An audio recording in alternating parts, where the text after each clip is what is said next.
"Give me the keys, you're losing your mind," my son hissed. $97 million. That's what the manuscripts in my library were hiding.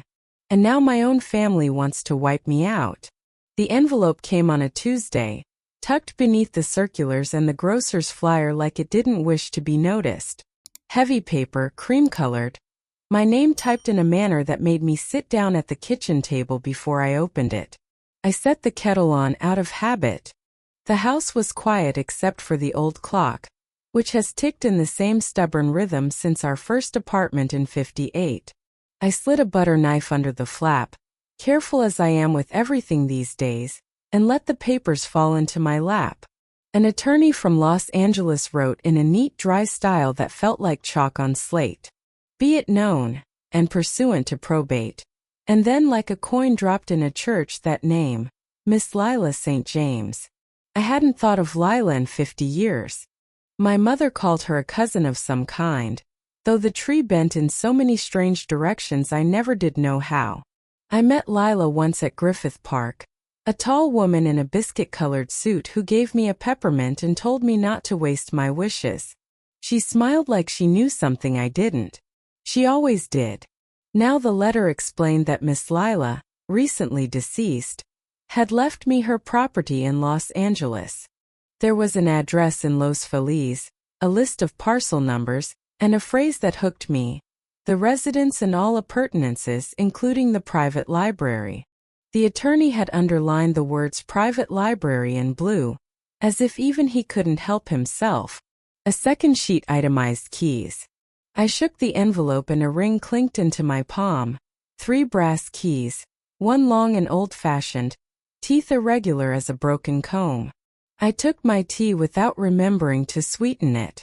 Private library. My little house seemed to lean in close, listening. I could see my daughter's face already, the way she'd purse her lips and say, "Mother, what on earth would you do with a mansion?" And my son, he'd laugh first, he always laughs first, then ask how quickly we could sell. I folded the letter and filed it under the sugar bowl for the moment, where I kept church envelopes and spare buttons, safe from my own second thoughts. By noon I was downtown, shoes pinching and my better purse on my arm. The attorney's office was on the 11th floor of a building that smelled of floor wax and coffee. He was a small man with a tidy mustache and spectacles that looked too big for his face. He offered me water, and then the pages came. The will, the codicil, a faded photograph of a house with a red tile roof and a pepper tree leaning toward it like a whispering cousin. "Mississippi St. James was very particular," he said. "She specified you by name." "Me?" I said, not to be coy but because it seemed a mistake. "We weren't close. Sometimes the mind holds its own reckonings," he told me, folding his hands. "There is also the matter of the library, which she regarded as a trust. I must impress upon you its sensitivity." He slid a typed inventory across the desk. Shelves by room, titles in crabbed handwriting that had been transcribed into neat columns. Automata treatises, ecclesiastical histories, navigation, ciphers, and again underlined, restricted cabinet. There was a note in the margin, Lila's ink. I recognized the stern strokes. No loans, no copies, no scholars without express permission. I touched the page with the tip of my finger, as if a spark might jump. The attorney watched me with a softened face, like a man seeing a bird land on his railing. "You'll need to sign receipt of the keys," he said. I signed. The old key was heavier than the others, cold even through my glove. On the way home, I kept the ring in my coat pocket, fingers around it. The bus rattled past stores that had changed signs but not souls. A boy gave up his seat for me, bless him, and I stared at the city map behind the driver, tracing the street name with my eyes until it felt like a prayer. Los Feliz. I could hear my husband's voice in my ear, plain and kind. "Well now, Rosie, you've stepped in something larger than a puddle." Back at my table, I spread the documents out on the oilcloth with the sunflowers. The afternoon light came thin through the lace curtains, setting a little halo on the attorney's careful underlines. I tucked the photograph of the house into the frame where my grandson's kindergarten picture usually sat. A silly thing to do, but it made the whole business real. I brewed another pot and set 2 cups, an old habit from the years when I never sat without him. "Well, Lila," I said softly, "you've given me homework." I called my daughter to say I had a matter to attend to in Los Angeles. "What matter?" she asked, breathless, the clatter of dishes behind her. "A house thing," I said, keeping my voice light. "I'll be careful." There was a pause, the kind where daughters consider mothers, and then she said, "Don't overdo." I promised I wouldn't. I didn't mention the library. I didn't mention keys that felt like a heartbeat in my pocket. Evening settled. The neighborhood dog practiced his complaints, and someone's wind-song perfume drifted in from the sidewalk. That powdery sweetness I could taste at the back of my throat. I packed a small suitcase. My sweater with the pearl buttons, the good shoes, a jar of cold cream, the rosary that has more fingerprints than beads, and the letter. The keys I placed inside a tin of tea, snap-lit it, then tucked the tin beneath my slips. An old woman's tricks. We learn to fold what matters where it won't catch the light. Before I turned out the kitchen light, I read the will again. Words on paper are one thing. The silence around them is another. There was space in that silence for trouble. Quiet, patient trouble. Like the moment before a glass topples or a storm slides over the ridge. I don't put much stock in omens, but I have lived long enough to recognize the weight that falls across a doorstep before company comes. This inheritance was not the sort you set on a mantle and forget. It had edges. It had demands. I washed my cup, dried it, set it upside down. The house, my own little place, felt as though it were listening still. I laid the photograph of the red-tiled roof beside my purse, and the old key, I let it rest on top, its teeth catching the lamplight. I could feel the shape of change in my palm as plain as the teeth of that key, and it did not feel like peace at all. The taxi slowed on the winding drive, tires crunching over a carpet of dry leaves. Ahead, the estate rose like something forgotten by time, its tall windows dark as if they hadn't seen a lamp lit in decades. Los Angeles shimmered in the distance with its noise and neon, but here the world had stilled. I stepped out carefully, clutching my handbag. The driver muttered, "You sure about this place, ma'am?" I only nodded. The brass gate swung behind me with a moan that echoed down the path. The front door was heavier than I expected, and when I pushed, the hinges gave a sharp groan. The smell hit me first. Dust, old wood, and something like parchment left too long in a trunk. My shoes clicked on marble tiles veined with spiderweb cracks. A staircase rose before me, its banister draped with cobwebs that glittered in the light slipping through stained glass. The silence inside wasn't peaceful. It pressed in, thick as the air before a storm.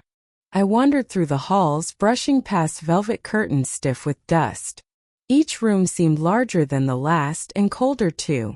The dining hall still held its long oak table, though one leg sagged, and the chairs leaned like weary soldiers.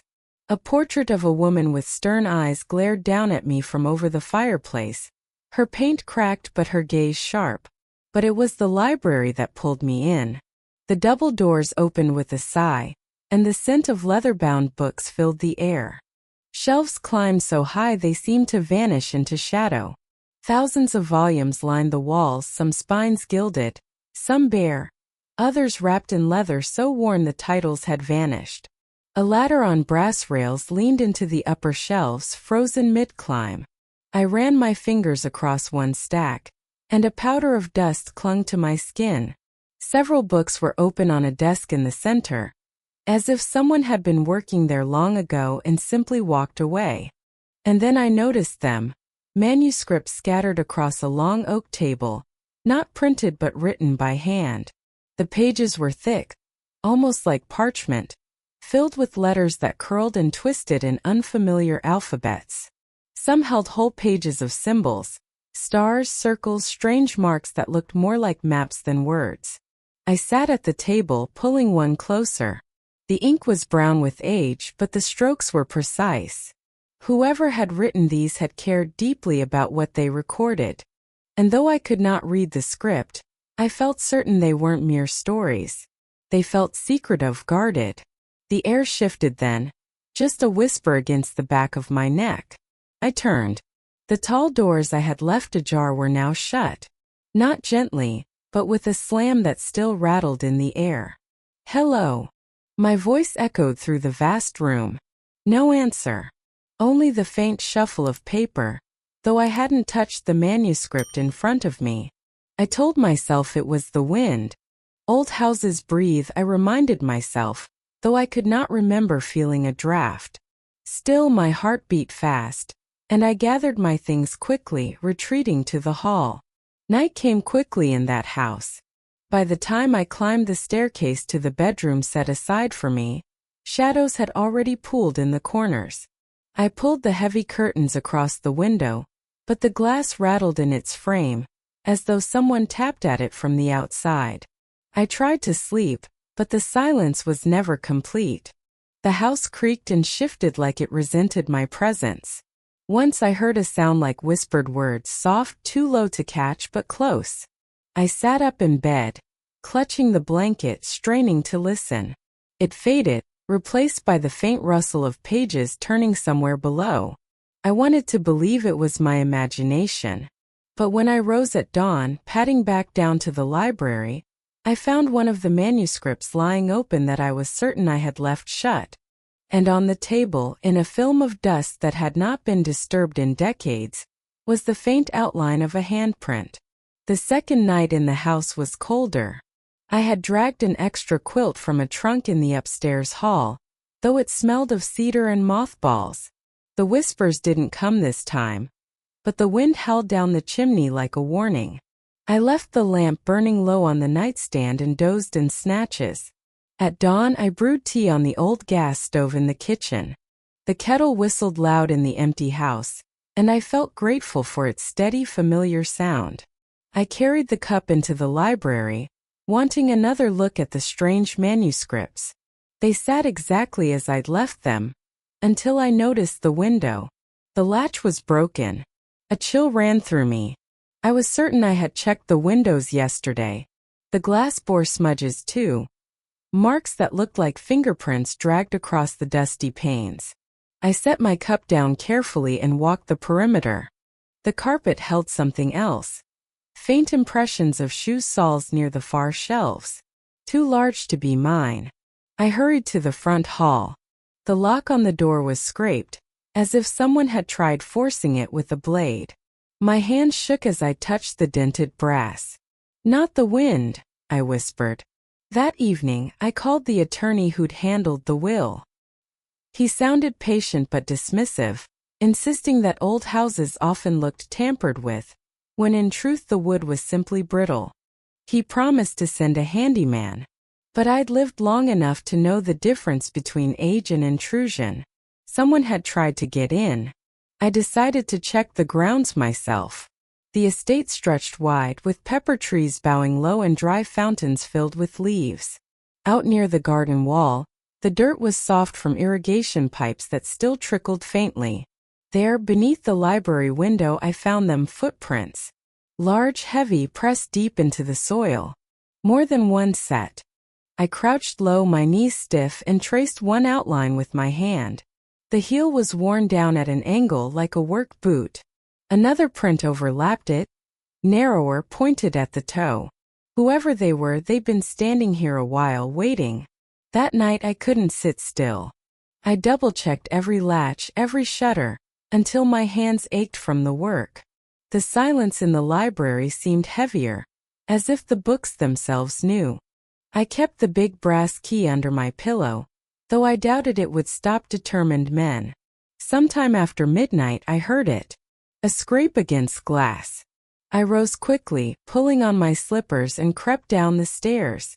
The library door was ajar, though I knew I had closed it.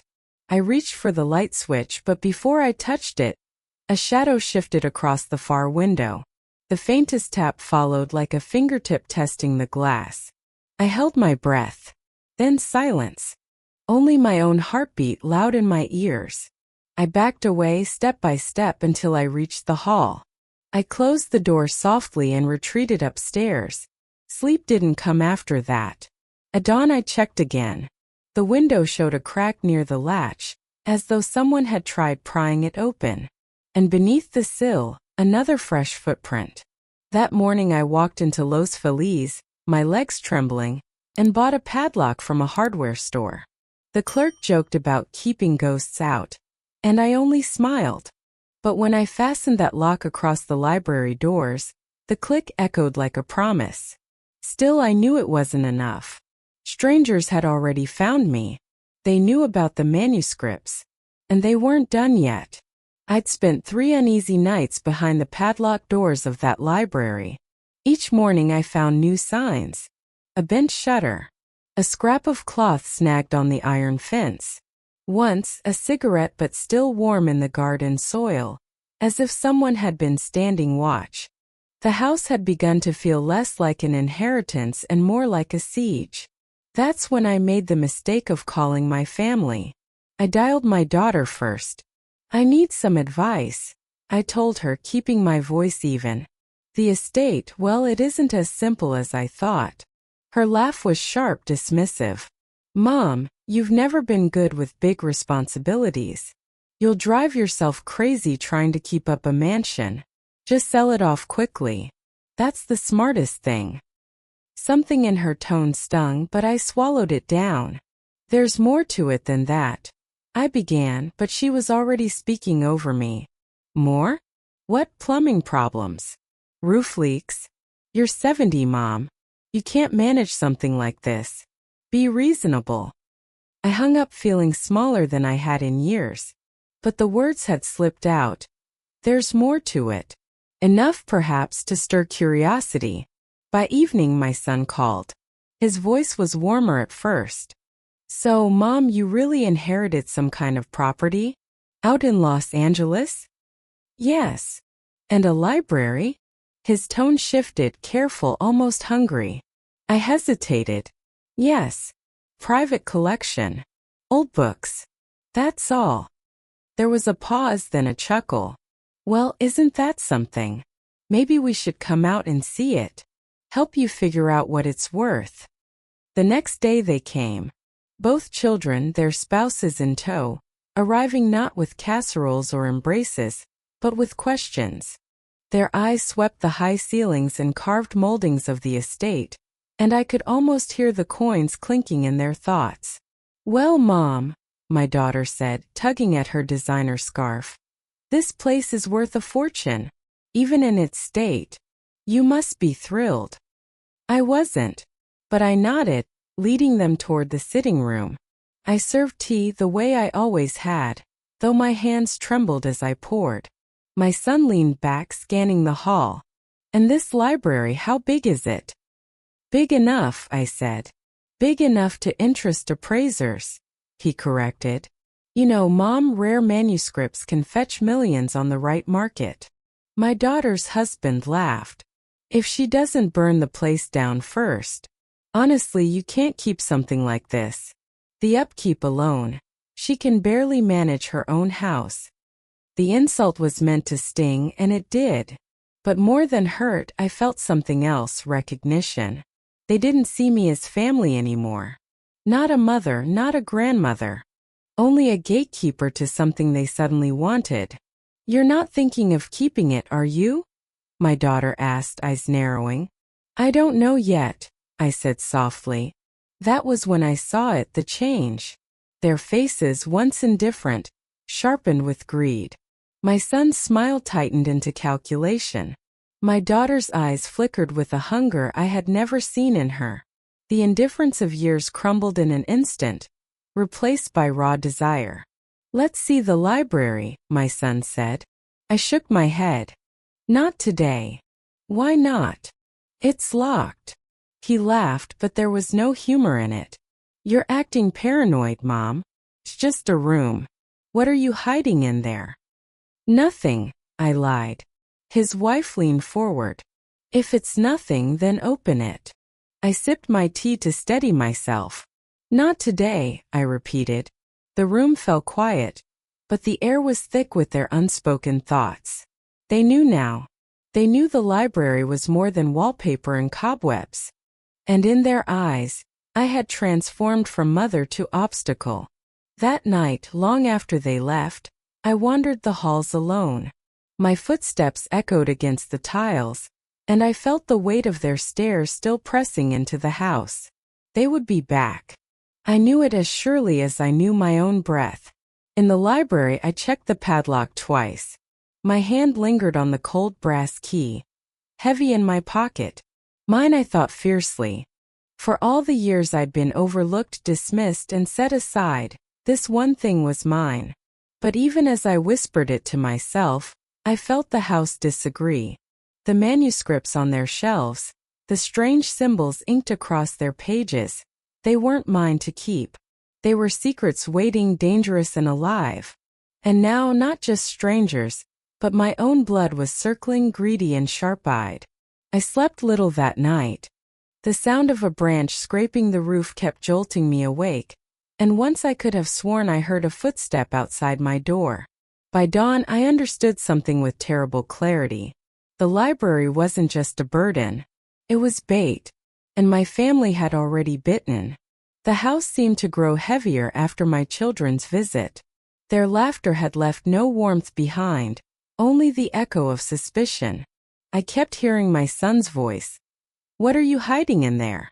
I avoided the library for a day, as if not looking would slow what was coming, but the pull of it was too strong. That night, after supper, I lit a lamp and carried it to the padlocked doors. My fingers shook as I turned the brass key. The lock clicked, and the sound rang like a bell through the silent hall. The library breathed when I stepped inside. The smell of dust and ink was thicker, the shadows deeper.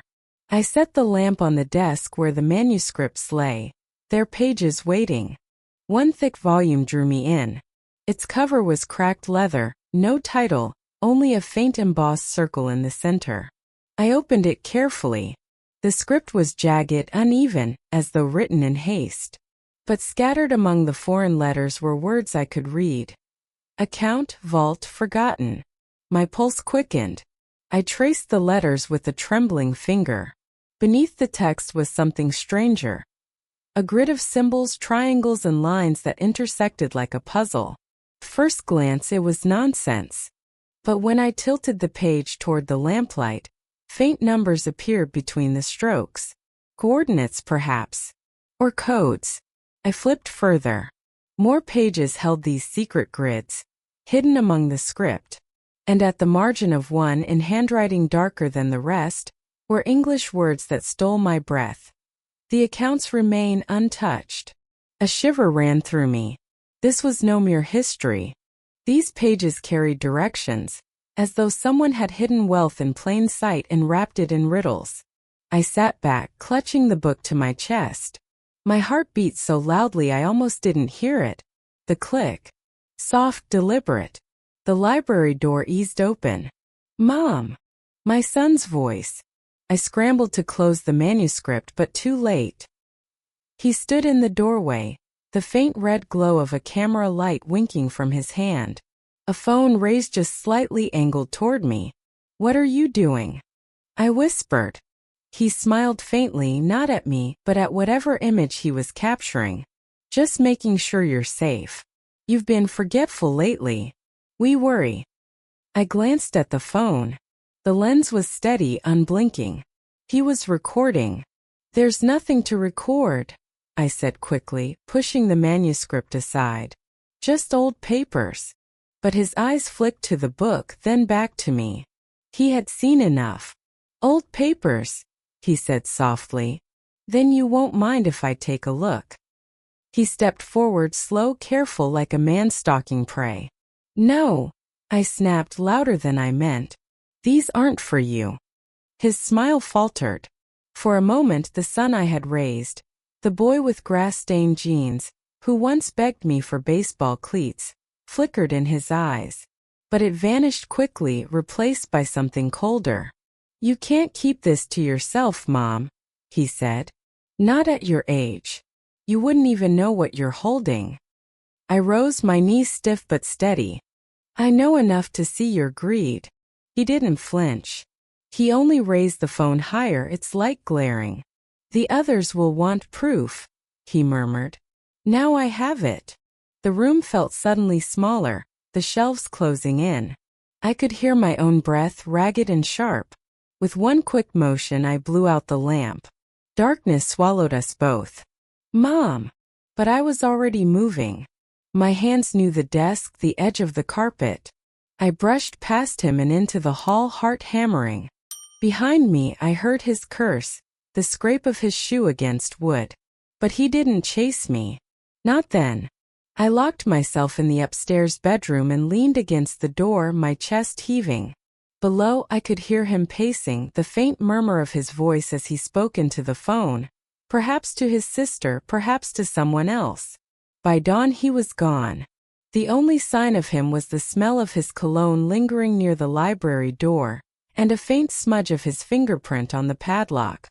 I sat at the kitchen table with a cup of tea gone cold, staring at nothing. My hands wouldn't stop trembling. He had filmed me with the manuscript. He had proof. And now, whatever secret these pages contained was no longer mine alone. Through the window, the estate grounds stretched in silence. The trees swayed, the grass moved with the wind, but the world no longer felt like mine. The manuscripts had awakened something, not just the greed of strangers outside the walls, but the hunger within my own blood.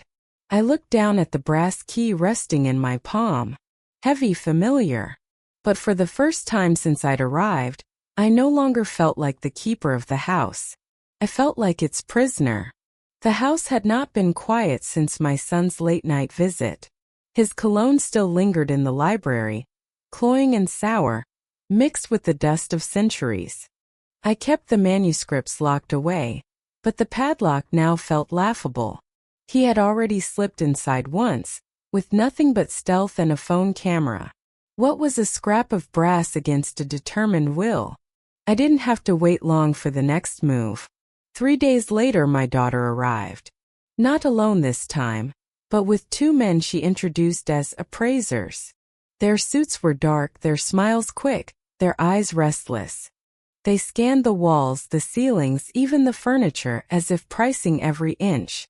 You didn't say you were bringing guests, I said, forcing calm into my voice. Well, mother, my daughter replied sweetly, we're only trying to help. These gentlemen know the market. They can tell you what's worth keeping, and what's better sold. Her eyes flicked toward the library doors as she said it. I folded my arms. The library is not for sale. The taller man chuckled, adjusting his cufflinks. Everything is for sale, madam. It's simply a matter of the right buyer. He stepped closer to the doors, laying a hand against the carved wood. May we? No. The word came sharper than I intended, echoing down the hall. My daughter sighed, shaking her head as though I were a stubborn child. You're being unreasonable. Why cling to papers you can't even read? Let the professionals assess them. I caught the slip papers. She already knew. My son had told her or shown her. The manuscripts weren't just a rumor in the family now. They were an obsession. I placed myself between the men and the doors. You'll see nothing without my permission. This house may be old, but it is mine. The shorter man leaned forward, his smile cold. Ownership is fragile, madam. Circumstances change. I held his gaze until my daughter tugged at his sleeve. Later, she whispered, not softly enough. They left, but the echo of their presence clung to the air.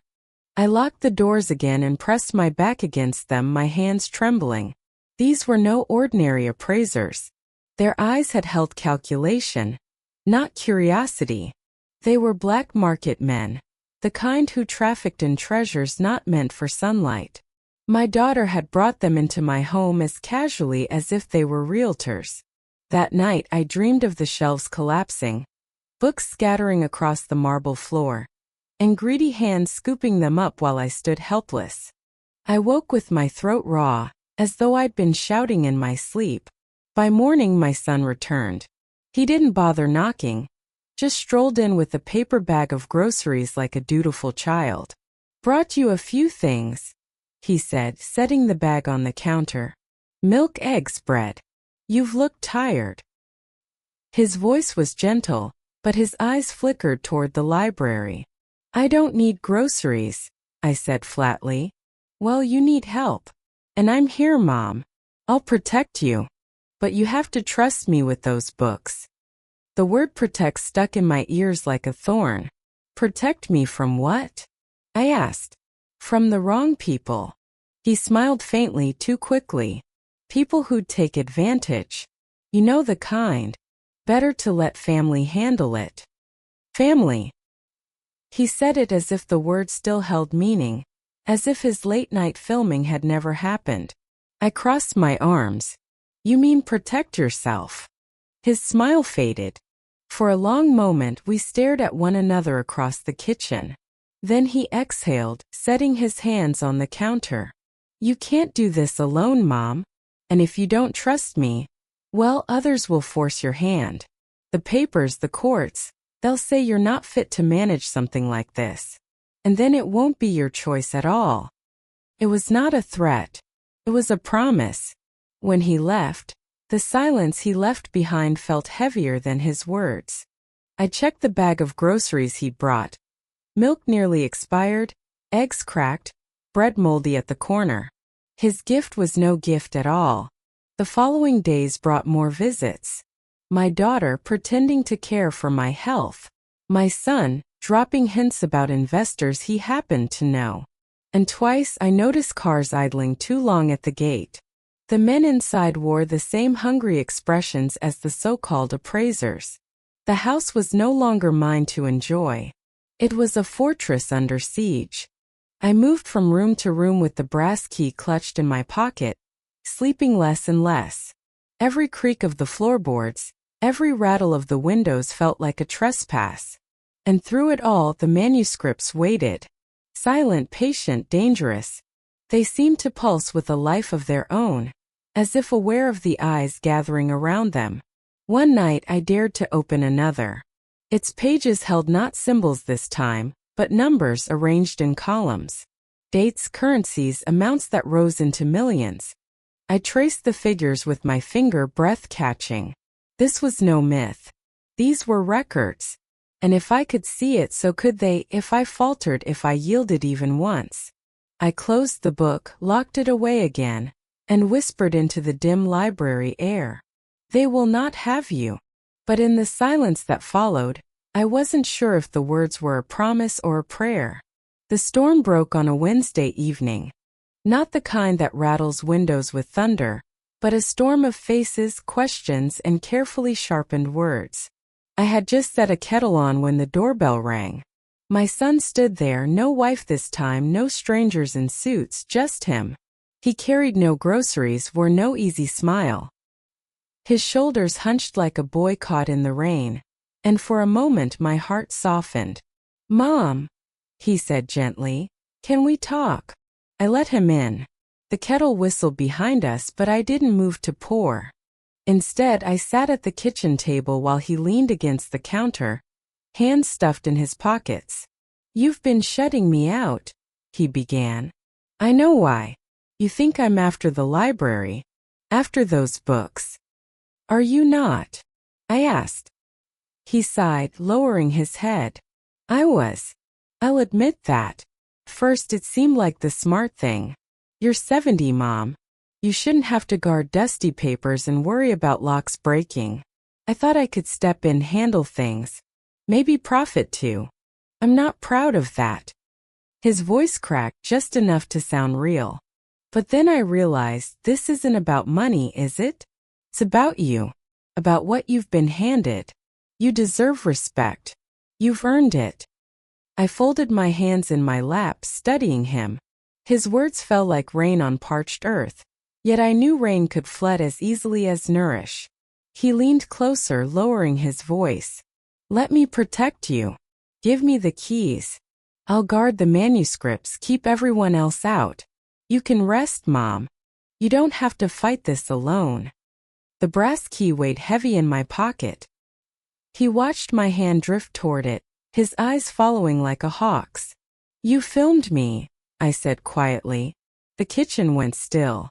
"I saw the red light," I continued. "You caught me with the manuscripts. Don't lie."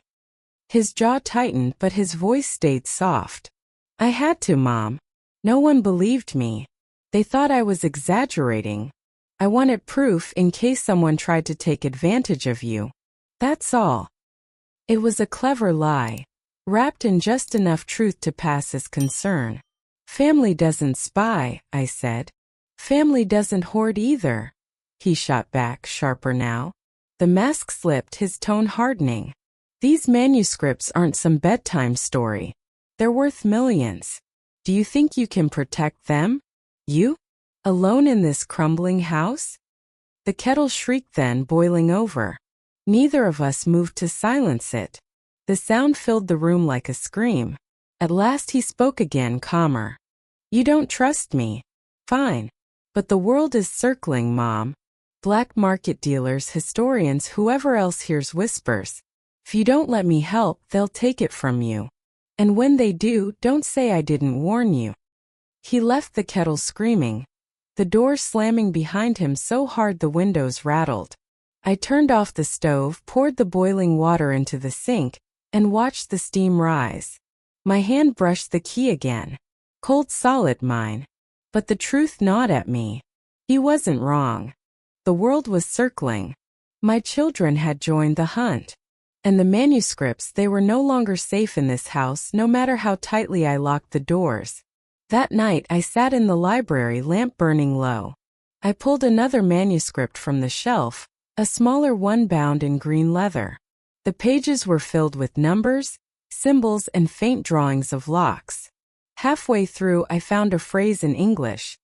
"The second vault lies where silence holds its tongue." I didn't know what it meant. Not yet. But it was proof that the first hints of treasure weren't isolated. There were layers, directions, riddles stacked on riddles. Enough to make men greedy enough to betray their mothers. The silence of the library pressed close, and I whispered into it. "You chose the wrong woman." Still, the words trembled in my throat, because I wasn't certain whether I was speaking to the manuscripts or to my son. The following day my daughter called. Her tone was sharp, rehearsed. "We've spoken with some people, Mother. Specialists. They agree you shouldn't be alone in that estate. It isn't safe. We'll come again tomorrow. This time don't lock us out." It was no longer a suggestion. The house groaned as if it understood. The shadows stretched long across the walls, and I thought of my son's face. First soft, then hard, then calculating. His double game was over. He had shown me his truth, and now they were all coming back. Not to visit, not to advise, to claim. The papers arrived in a stiff white envelope, delivered by a courier who looked anywhere but at me. He set it in my hands, nodded, and walked off without a word. My fingers shook as I tore it open. Inside were crisp pages stamped with legal headings. Petition for guardianship. My daughter's name, my son's name, their signatures in ink. And beneath, the claim that I was no longer mentally fit to manage the estate. I sat in the library, the envelope on my lap, the brass key digging into my palm. My children, my own blood, had filed to take the house and its secrets from me under the guise of concern. I thought of my son's words, "If you don't let me help, they'll force your hand," and realized this was what he'd meant all along. The house groaned as if it felt the betrayal too.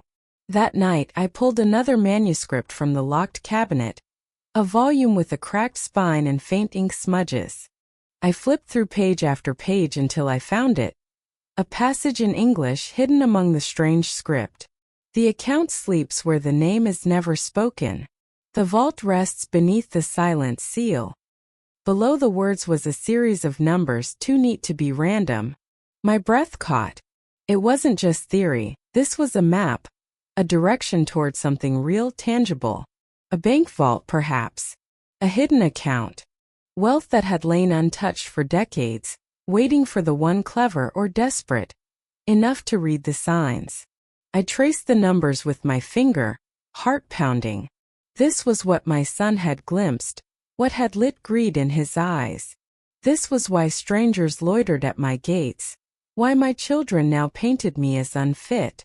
The manuscripts weren't just dusty curiosities. They were keys. And the treasure they unlocked was enough to turn family into predators. The phone rang, startling me. My daughter's voice came sharp and bright. "Mother, we'll be by tomorrow with our lawyer. Please don't make this difficult." "Difficult?" I whispered. "You can't manage this alone. The court will see it. Better to agree now before it gets ugly." Her words chilled me more than the draft that whistled through the cracked window panes. I hung up without answering. That night I dreamed of vaults beneath the earth, iron doors with numbers carved into them. Behind those doors lay more than gold or bills. I dreamed of power, of secrets too vast for one person to hold.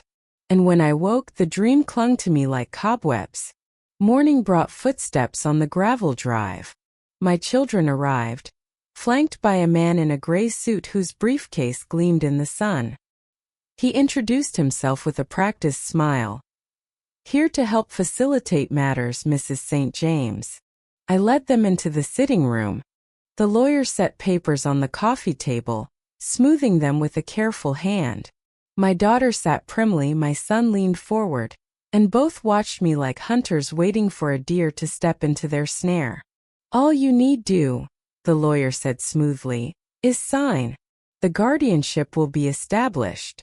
Your children will manage the property, the collection, your finances. You'll be cared for, without the burden of responsibility." I studied the papers. Words like incompetence and incapacitated leapt from the page.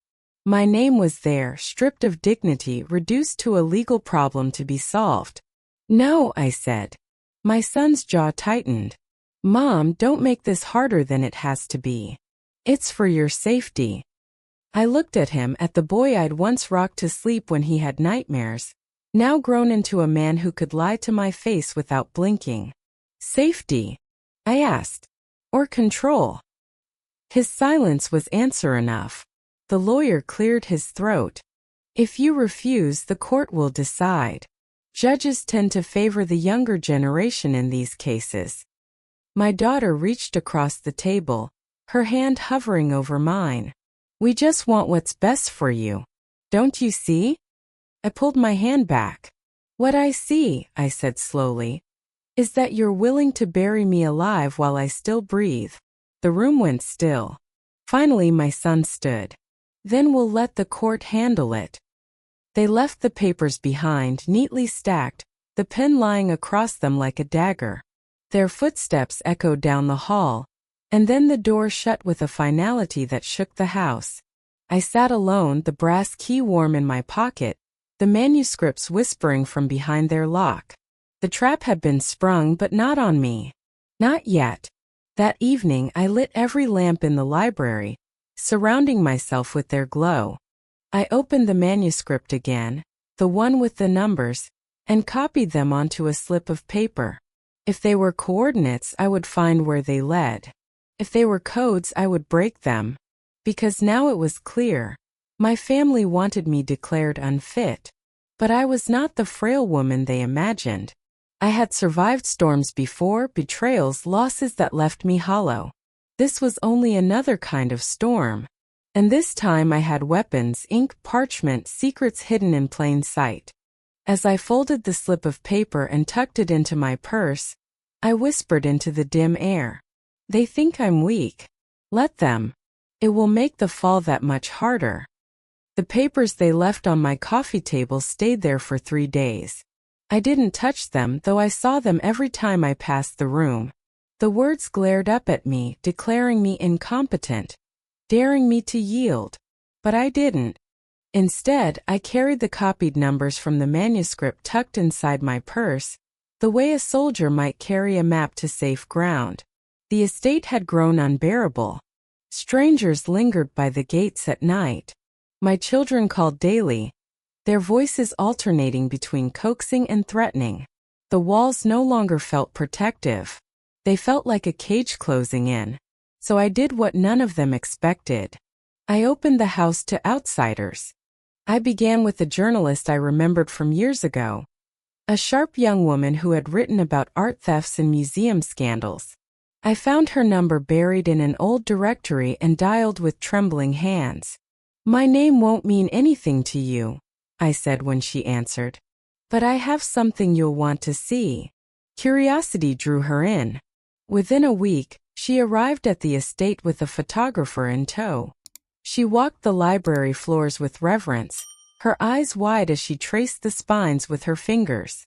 "These aren't just rare," she whispered. "They're extraordinary. Some of these scripts, I've only seen fragments in European archives. And this?" She bent over one manuscript, the one with the numbers. "This is coded. It looks like directions. Do you know what you're holding?" "I do now," I said quietly. She took photographs, careful and discreet, her camera clicking like a clock ticking toward revelation. "I'll need experts," she said. "Historians, cryptographers. If we can publish this, it changes everything. But once it's out there, you'll never be able to hide it again." "That's the point," I replied. "If everyone knows, then no one can steal it in the shadows." For the first time in weeks, I felt lighter.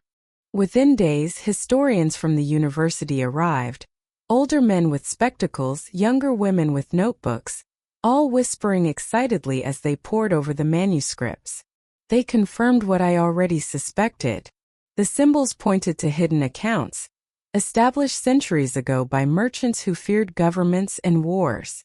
Bank vaults, private reserves, wealth stored in secrecy and forgotten. And the numbers in my purse?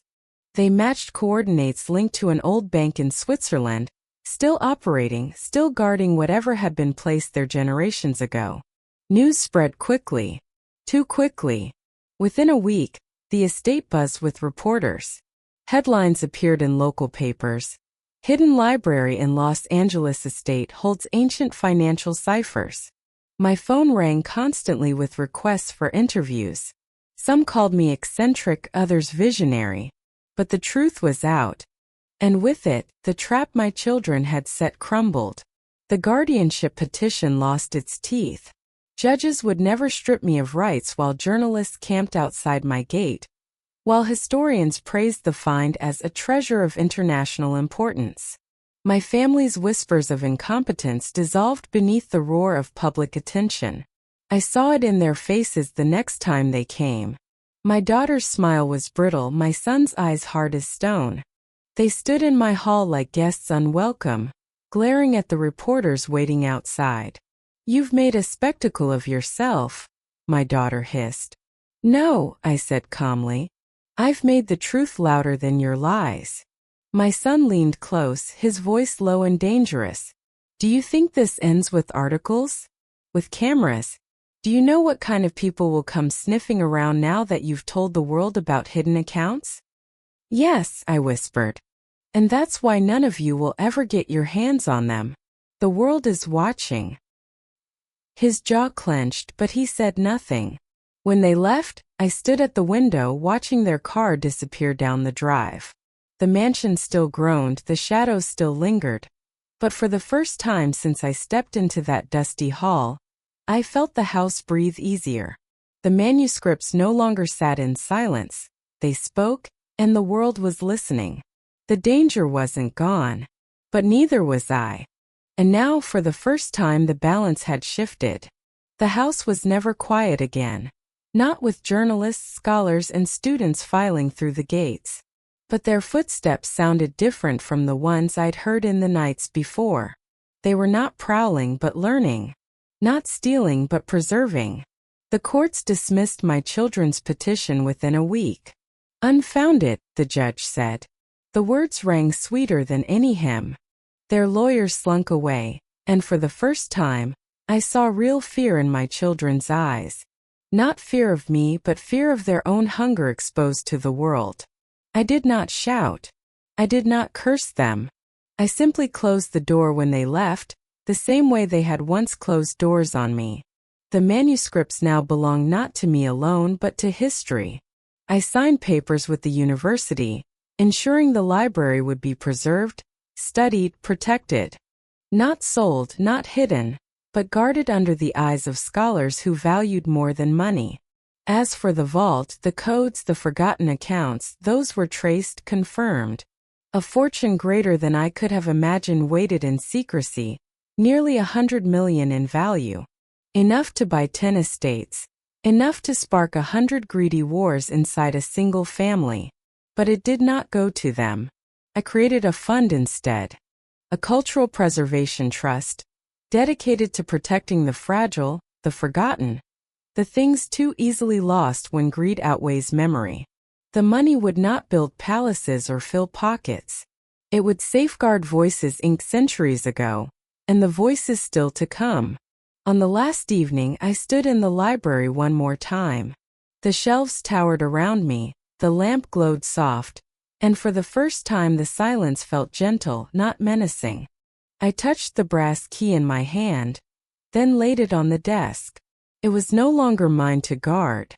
"This is my gift back to you, Lila," I whispered to the shadows, to the cousin who had set this path in motion. "And my gift to those who will come after."